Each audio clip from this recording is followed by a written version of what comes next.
This morning. It's really good to have you this morning, Navneet, on a day when we seem to be just waiting and counting to see that circuit once again hit the screens. It's as CK just said, all we're doing now is just watching because it's surpassed anything that anyone's seen. And on a daily basis, it's become almost impossible to keep up with the kind of selling that we're seeing here. The time to try and perhaps everyone was caught, so there was no time to really get out. And until last week, we were still hearing it's a great time, it's an opportunity of a lifetime. But when we're hearing circuit breakers on a daily level, everyone is now just entering a state of stunned shock and silence, Navneet. So, first of all, at 5 p.m. yesterday, when we clapped for people working in our health services, defense services, our banking services, civic services, I also had the people like you in media also who have been serving the society at this critical juncture. The market has now the fear of the unknown. I mean, most of the known unknowns are, I think, in the price, but now I think the fear itself is the bigger. I mean, we have a fear of the fear itself. And I think the market is looking at an absolutely unknown what can happen. It's so interesting that, just when the humanity was looking at conquering the Mars and the moon, I mean, a small virus has unmasked our fragility of not only the financial system, but the existence of the human beings as species. I think I'm quite hopeful that over the next few days, I believe in human ingenuity. I think whether a vaccine or some medication over the next few days, I think the efforts that have been made by several countries, and that's where I think India can also play a big role given our size and our history of the pharmaceuticals as an industry, healthcare as an industry. I'm hopeful that in next few days, there is a probability that now that the crisis has engulfed the entire world with almost 175 countries have got patients and the governments are reacting finally very fast, I'm hopeful that something positive may come. Now, of course, from a market's perspective, as I mentioned earlier, we have to fear the fear itself. What people don't know is what is completely unknown. I mean, we know that valuations have become attractive. We know that till few days back, just a few days back, nobody would have visualized, nobody would have imagined that these kind of prices are likely to be on ticker. We're trying to pinch ourselves to see whether what we are seeing on the screen is reality. But I think, as I mentioned, that we have to fear the fear itself.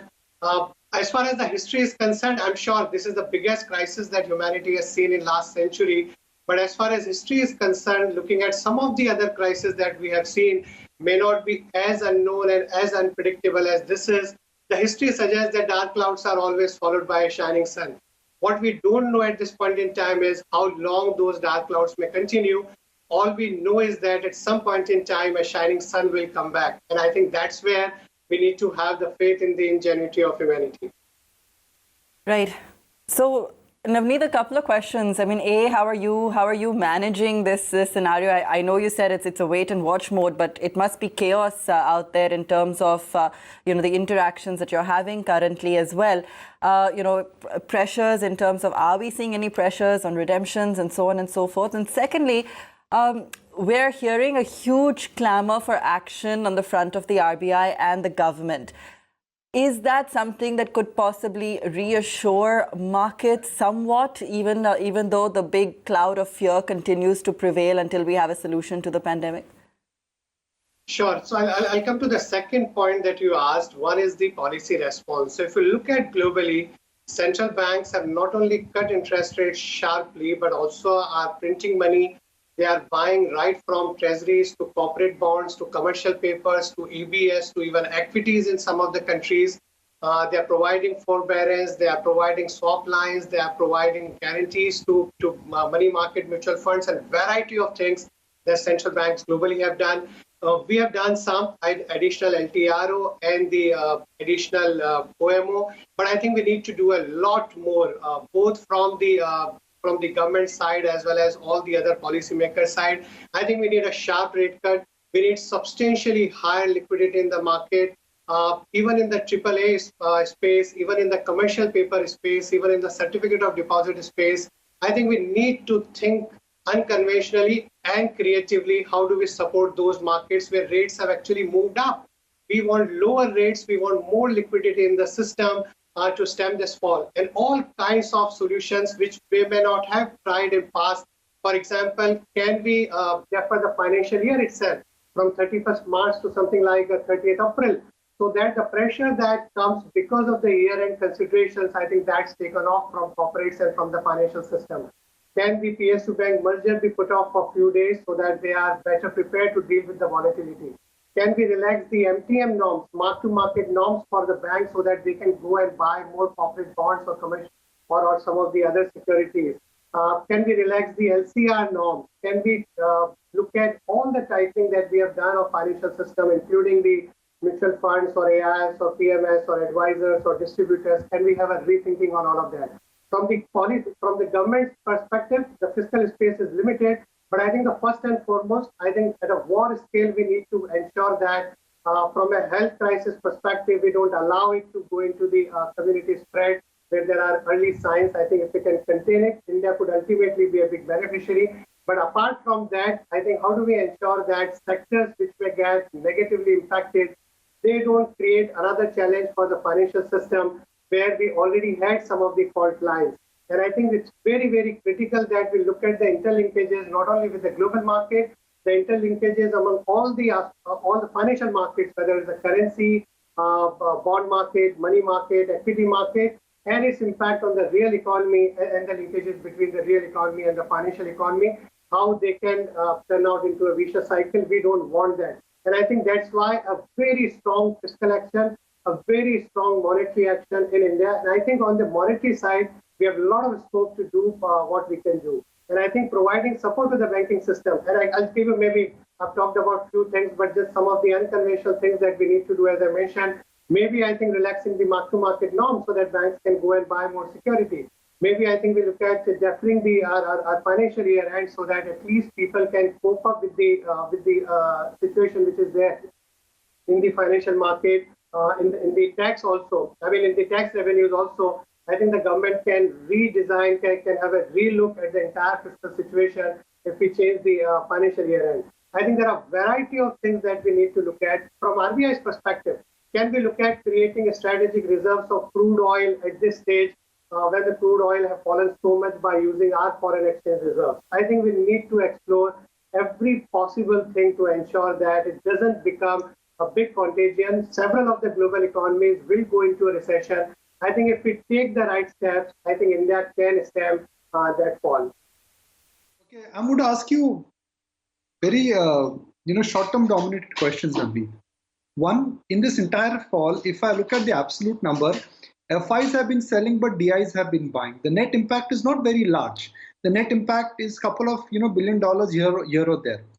How much, to your mind, the ammunition is still left with domestic institutional investors to buy? Because when we speak to some of your peers, I get a sense that 95 to 96% of the portfolios are already invested. So is that the biggest risk now? The buyer who was there last week, which was on the domestic front, they may also be running out of the last silver bullet? So I think the 3 or 4% cash levels that may be there with the industry may get deployed over the next few days if the fall continues. But I think the bigger question is how the domestic investors react to it and how policymakers can handle the domestic investors who have been giving a big support to the market over the last few years. We have seen a big penetration of mutual funds and capital markets in the last few years, thanks to the efforts made by everybody, including the policymakers, people like you, our industry and advisors. I think it's critical that we ensure that channelizing our savings into our capital markets continue the pace at which it has been there over the last couple of years. Because I think too much of dependence on the global capital, given the global environment where they are facing their own challenges, so more money coming in through FDI, through FPIs, and through the some of the other investors like sovereign wealth fund may take some time. In the very near term, I think whatever we can, if we do that, for example, when I was talking about the fiscal action, maybe I think having a rethink on long-term capital gain tax, having a rethink on TDS on mutual funds, having a rethink on some of the other provisions that were there in the budget and some of the other policies which can be rethought to ensure that domestic money continues to flow into the market, and they are in a position to take advantage of the indiscriminate selling that we are seeing from not only the global investors, but some of the domestic investors who may have to sell because of the margin calls or some of the other challenges in their own businesses. So I think it's important to see how domestic investors react. So far, we have seen that domestic investors have been behaving in a very mature manner. We haven't seen any redemption pressure so far, but I think it's important that all of us work together, that at the absolute bottom in the market, whenever it gets formed over the next few days, people don't end up selling, but rather keep averaging. Of that, Navneet, we go back to that same question: stick to your goals, stick to your goals. Short-term volatility does not change your long-term goals. We are trying to, do that, and perhaps we are committed to do that. But my question, Navneet, is that both of us have seen in the market that market never reacts to the same pain point twice. In this case, market has reacted to the same thing not once, not twice, not 3 times, or 5 or 6 times now. When do you think markets will get immune and numb and perhaps ignorant to what is happening to the world? What is happening in the world, I understand. I am worried, you are worried, all of us are worried. But there would be a point in time where financial markets would say, look, we've reacted to this news, we are building in a collapse of the world, and there is no more scope for us to react. I mean, that numbness is not there in the market, right? Sure. So I think globally monetary policy has done a lot. Now I think there is limited ammunition globally with the global central banks. In India, as I mentioned, there is a lot. I think there are 2 or 3 things. One is that it's very unfortunate that people like you and me who watch all other kinds of charts and data. Today we are looking at the data of the people getting infected by the virus and the number of people dying. But that's what everybody would be watching. I think the term which everybody knows now very well, flattening the curve. I think once we start seeing some signs of that, I think if we start seeing a positive news either on a vaccine or a medication, I think that will help the markets in soothing the nerves. Also, I think from a domestic perspective, a very strong policy response on the health crisis front, or ensuring that both the financial markets and real economy is well supported, and also to ensure that India takes the right steps to take advantage of the opportunity that can present itself once this crisis is behind us. I think the action on those fronts will be very important. I'll take 1 or 2 more minutes, Nikunj. On the global side, over the last few months, we have discussed a couple of times that globally, I think it is the fiscal policy that will take a larger measure in 2020, even before this crisis, because I think monetary policy has already done enough. What that fiscal policy can do is, number one, I think taking the opportunity of this health crisis to really have a complete rethink, completely redesign the healthcare sector in the world, so that we don't have a situation like this coming back again. I think we need to invest a lot more in healthcare globally. I think once that is done, also supporting the impacted sectors of the economy globally, and some of the countries are doing it, whether subsidizing wages, whether in terms of giving direct cash to people, whether supporting some of the sectors that are impacted. And third important thing after a few weeks or few months, and to me, that will be the most important to watch, will be how the fiscal policy actually goes ahead in building the new infrastructure, like a New Deal or a Marshall Plan in the 30s and 40s, which is building the physical, building the social, and building the new virtual infrastructure. And I think once the fiscal policy starts doing it, and corporate world, business world, policymakers, academicians, everybody joins, I think that will be a big sign for the market reversal. In the very near term, I think some of the actions that we talked about earlier, I mean, I have a long laundry list, we can discuss a couple of more, but in the interest of time, I think an immediate action to give to the nerves of the financial markets and parts of the real economy which are impacted, I think that is something which will make market a little more confident about venturing out and buying at these levels, which are completely unthinkable till some time back. Right. Of course, there are flashes coming at the bottom of your screen which talk about Prime Minister Modi will be meeting industry representatives later today in the evening to get into a dialogue. Okay, Navneet, what we don't know, we don't know. So I'm going to construct a scenario. There are 3 scenarios, Navneet, which I can logically think of, and I'm having a very frank chat with you. Scenario number 1, the world finds a medical cure. Scenario number 2, the disease gets contained. I'm hopeful that disease will get contained because China, France, we've got symptoms which are showing it's stopping out. And third, the disease spreads more. I'm keeping that third scenario out because if that is the scenario, then frankly, it doesn't matter what your allocation to equity or bond is. I mean, that becomes a global crisis, medical crisis. Nobody wants to talk about P multiples that time. Let's look at the scenario number one and scenario number two. If a medical breakthrough is discovered in next 15 days, next 20 days, next 25 days, what will happen to financial markets then? I mean, suddenly the US FDA or any other FDA announces that, look, I've got a cure. What happens then? You are saying that the first scenario, right, where I think we are able to find some solution to the current crisis, right? Hello? Yes, Navneet. So in that case, I think we may have a sharp recovery. I think if we get a substantially positive news compared to what we have been getting over the last few days, where the epicenter moved from China to Europe, now it looks like US, and everybody has been watching India closely given the size and complexity of our country. I think if we get any positive news in the next few days, I'm sure a lot of investors will go out and would look to buy risk assets at these prices. The second scenario where I think it gets extended, then I think we know that maybe a large part of price correction is over. What we don't know about is the time correction and how long this winter can be before a spring sets in.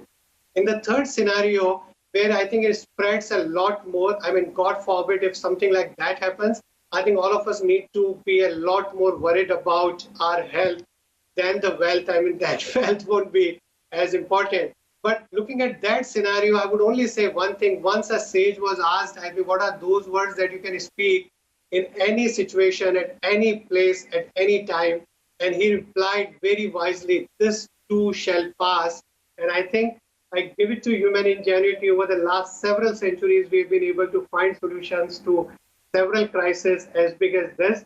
All I would say is this too shall pass. And I think we need to, while we have to be prepared for the worst, while we need to be realist, but I think we need to remain optimists so that it is not only the challenges in the financial system and our wealth, but also we try to do something to save our humanity as a species. And I think that's a much bigger challenge. And I think all of us need to rise to the occasion, whatever we can do to ensure that. I think the abyss that a lot of people are projecting over the next several quarters is not reached, but we come out of this more stronger, more healthier, and probably build a far healthier and far prosperous society going forward. Well, Navneet, I can say aapke muh mein ghee shakkar. I hope it happens. And I really hope it happens very soon. Okay, Navneet, really appreciate your time. Glad you could join us, and thank you for this very frank and